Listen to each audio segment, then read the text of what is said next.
Tucked, Taped and Gorgeous is the 21st episode of the 4th season of 2.5 Men. This is directed by Jerry Zaks, and as always there will be spoilers from now as I go through the episode and share some thoughts. And it's an okay episode, but I didn't really love it. There's not a lot about this that I thought was particularly interesting, but I also don't think it's a bad episode either. Alan has a friend over from his single parent support group. This is a character called Greg, played by Matt Roth, and he meets Charlie, and we learn that actually Greg is gay. And once Greg has left, Charlie tells Alan that he doesn't believe that one gay man and one straight man can be friends. He thinks that Greg must be wanting something from Alan, which I think is quite an interesting concept. Can a gay man and a straight man be friends? I'd say yes, absolutely. It's no different to a straight woman and a straight man being friends. But Charlie is not convinced, and we do get to meet Greg's daughter, Sophie, played by Panabaker, and she's rather adorable. I did like the moment where Jake asked if her lip gloss tasted like strawberry, and she told him, "Why don't you find out?" Obviously suggesting Jake kisses her, and instead, I mean, it's disgusting. He wipes off some of the lip gloss with his finger, which is gross, but I rather enjoyed it. It made me laugh. And Charlie then visits his therapist, and I love her as a character.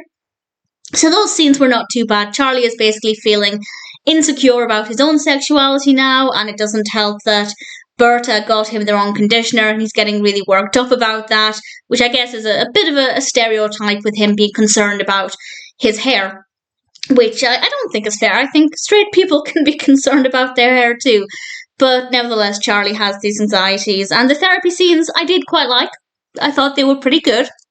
My favourite scene of all, though, is when Alan goes to Judith's, and Judith tells him that she's really happy for him, and this is because Jake has told her that Alan is gay now, and it was just a really lovely scene. I rather enjoyed it. I like the fact that if Alan were gay, people are really supportive of that, and in fact almost encouraging of that, and it's quite nice to see. So even though that's not Alan's reality, it's nice to see that there is actually the support for him. And it also turns out that Judith had phoned Evelyn as well, which I thought was pretty funny. And then the next few scenes, we have Alan telling Charlie that he thinks he might be gay, or at least other people seem to be happy if he were gay, or they'd be happier if he was gay. And he then is driving Greg home, and he ends up kissing Greg, and I have to say he basically launched himself on Greg, and it was quite funny because I think it was unexpected.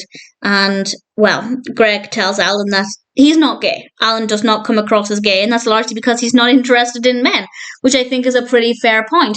And that's basically how we end things, with Alan realising that maybe his actions weren't the best. And honestly, it's a fine episode. It's not horrendous. I didn't mind it. There's nothing about it though that I loved. I guess apart from the scene with Judith and Alan, that's really the only scene that I really, truly, genuinely enjoyed. The rest of it was fine. I didn't mind it. I just think it was maybe a little bit repetitive at times, and I don't know. It was fine. There's nothing about it that's wrong. There's nothing about it that I think is a specific area of improvement. Just in general, I thought Tucked, Taped and Gorgeous was a pretty average episode with a couple of pretty good moments.